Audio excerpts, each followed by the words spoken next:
Hello friends, welcome back to my channel academy of सेंशिया। और आज हम लोग देखने वाले हैं एक्सरसाइज के बारे में। तो हमारे पास जो फर्स्ट क्वेश्चन है बच्चों वो है rewrite the following statement using correct of the options and explain complete the sentence. ठीक है, तो यहाँ पर हमारे पास कुछ ऑप्शंस ऑलरेडी दिए हुए हैं। तो आइए पहले हम देखते हैं क्वेश्चंस। सबसे पहला फर्स्ट जो क्वेश्चन है वो है हमारा process of milk proteins occurs due to lactic acid. So process of, इसके अंदर ऐसा कौन सा प्रोसेस होता है जो of milk proteins occurs due to lactic acid. Okay, तो यहाँ पे जो बच्चा सही आंसर है वो है कोगुलेशन। क्या है यहाँ का सही आंसर बच्चों? Coagulation is the first answer. ठीक है, और इसके साथ साथ हमें यहाँ पे क्या करना है बच्चों, एक्सप्लेनेशंस भी इसकी क्या करना है, देना है। तो जो हमारे पास जो कोगुलेशन होता है वो बिकॉज ऑफ द लैक्टोबैसिली की वजह से होता है, जिसकी वजह से हमारे पास जो मिल्क में है जो प्रोटीन्स फॉर्म होते हैं। उसके बाद नेक्स्ट जो हमारे पास आंसर क्वेश्चन है बेटा वो है harmful bacteria in like dash in the intestine are destroyed due to probiotics. यानी कि जो हार्मफुल बैक्टीरिया होते हैं इंटेस्टाइन में वो डिस्ट्रॉयड होते हैं ड्यू टू प्रोबायोटिक्स के थ्रू। ठीक है, तो इसका जो करेक्ट आंसर है बच्चों, करेक्ट आंसर है हमारा यहाँ पे क्लोस्ट्रीडियम।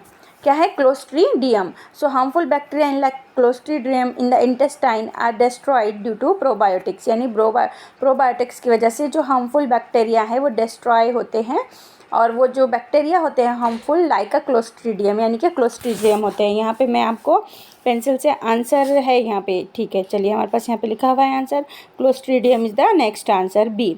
सेकंड क्वेश्चन है हमारा केमिकली विनेगर इज़, यानी कि केमिकली विनेगर का नाम क्या है? तो विनेगर का नाम है बच्चों एसिटिक एसिड। विनेगर का नाम क्या है बच्चों? Acetic acid. तो यहाँ पे हमारे पास जो 4% वाला एसिटिक एसिड होता है, 4% वाला जो एसिटिक एसिड होता है 4% वाला, उसी को हम क्या बोल सकते हैं बच्चों?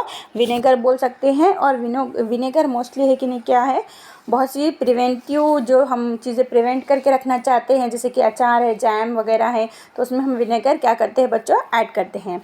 उसके बाद नेक्स्ट क्वेश्चन हमारे पास है salts which can be used as supplement of calcium and iron are obtained from acid. यानी कि salts which can be used as supplement, ऐसे सॉल्ट्स जो हम सप्लीमेंट के लिए लेते हैं, जैसे कि कैल्शियम हो गया, आयरन हो गया, तो ये कहाँ से ऑब्टेंड होता है बच्चों? तो ये ऑब्टेंड होता है ग्लूकोनिक एसिड। कहाँ से ऑब्टेंड होता है बच्चों? Gluconic acid. देखिए यहाँ पे है हमारे पास ग्लूकोनिक एसिड से ऑब्टेंड होता है। तो डी का आंसर जो है वो है कौन सा है?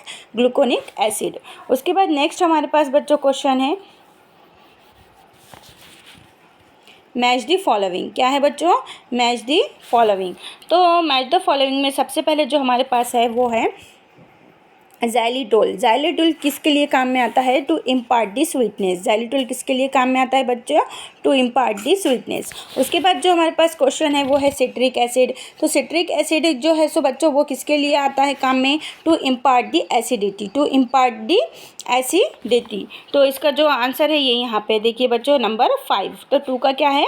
नंबर 5। थर्ड वन क्वेश्चन है हमारे पास लाइकोपिन। लाइकोपिन जो बच्चों, लाइकोपिन आता है पिगमेंट के लिए। ठीक है, लाइकोपिन किसके लिए आता है? पिगमेंट के लिए। उसके बाद है नाइसिन, और नाइसिन आता है बच्चों माइक्रोबियल रेस्ट्रिक्टर के लिए यूज्ड होता है। उसके बाद हम नेक्स्ट क्वेश्चन बच्चों देखेंगे क्वेश्चन नंबर 4 डायरेक्टली, क्योंकि क्वेश्चन नंबर जो थर्ड है वो आंसर द फॉलोइंग क्वेश्चन है, तो डायरेक्टली उसके आंसर नहीं बताए जा सकते हैं, इसीलिए हम क्या कर सकते हैं, इसको क्वेश्चन नंबर 4 पे चले जाते हैं।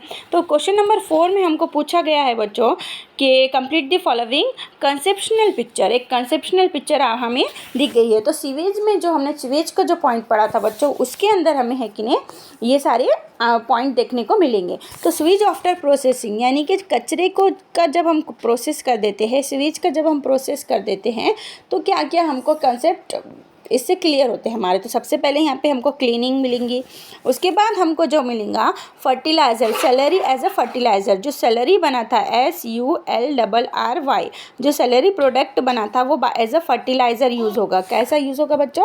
फर्टिलाइज़र के तौर पे यूज़ होगा। उसके बाद ये सीवेज क्लीन करने के बाद जो वाटर बचता था बच्चों, वाटर जो H2O वाटर था वो सेफ था एनवायरनमेंट के लिए। और उसके अलावा इसको बायोगैस प्लांट में भी क्या किया गया है बच्चों? यूज़ किया गया है। तो हमारे पास 4 आंसर्स है, cleaning, biogas plant, slurry as a fertiliser and water, safe water. उसके बाद नेक्स्ट क्वेश्चन जो हमारे पास है बच्चों वो है क्वेश्चन नंबर 6। ओके,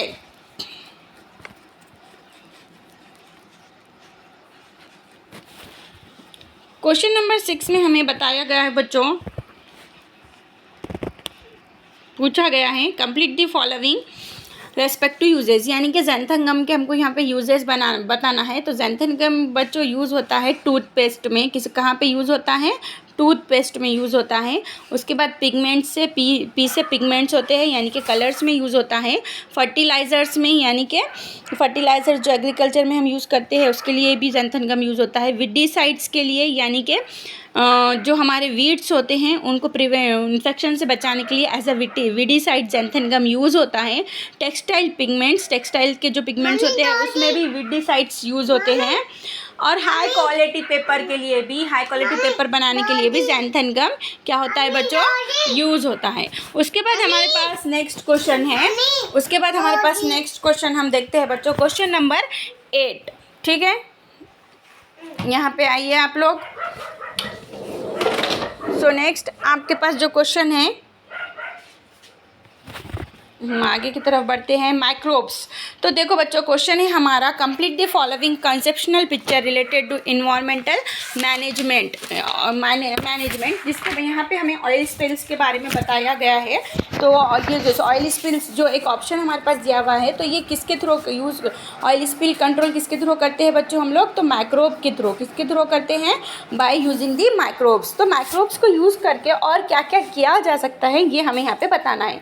तो फर्स्ट पॉइंट तो हमारे पास दिया हुआ है ऑयल स्पिल्स। सेकंड है हमारे पास जो है वो है बायोफ्यूल्स। क्या है बच्चों? बायोफ्यूल्स, BF यानी कि बायोफ्यूल्स में भी माइक्रोब्स का यूज़ किया जाता है। सीवेज को ट्रीटमेंट करने के लिए, यानी कि कचरे को ट्रीटमेंट करने के लिए, जो कचरा होता है हमारा, जो सीवेज मैनेजमेंट होता है उसके लिए भी हम क्या करेंगे? यूज़ करेंगे। उसके बाद जो हमारे पास नेक्स्ट वन जो पॉइंट है बच्चों वो है land filling method. Land filling method भी हमने पढ़ा है कि एक बड़ा सा गड्ढा किया जाता है, उसके अंदर क्या है? सीवेज डाला जाता है, माइक्रोब्स डाले जाते हैं और फर्टिलाइज़र बनाया जाता है। उसके बाद जो हमारे पास नेक्स्ट ऑप्शन है वो है बायोगैस कंपोस्टिंग, यानी कि बायोगैस कंपोस्टिंग में भी माइक्रोब्स का हम क्या करते हैं बच्चों? यूज़ करते हैं। ठीक है, बायोगैस कंपोस्टिंग में भी हम क्या करते हैं? यूज़ करते हैं।